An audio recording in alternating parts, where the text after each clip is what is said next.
Hi guys, today I will show you a full guide on how to withdraw money from BET365 to PayPal in 2025. Make sure to watch till the end. Let's get started.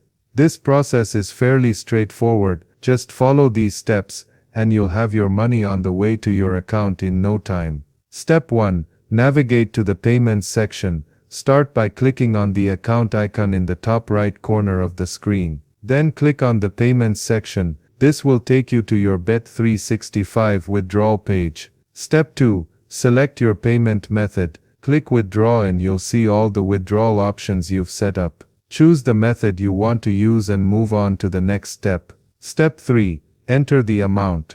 Enter how much you want to withdraw and click Confirm. Just remember, BET365 may have minimum and maximum limits, so make sure your amount fits within those. Step 4. Your money is on its way. That's it, your BET365 withdrawal should now be in transit and on its way to your selected payment account.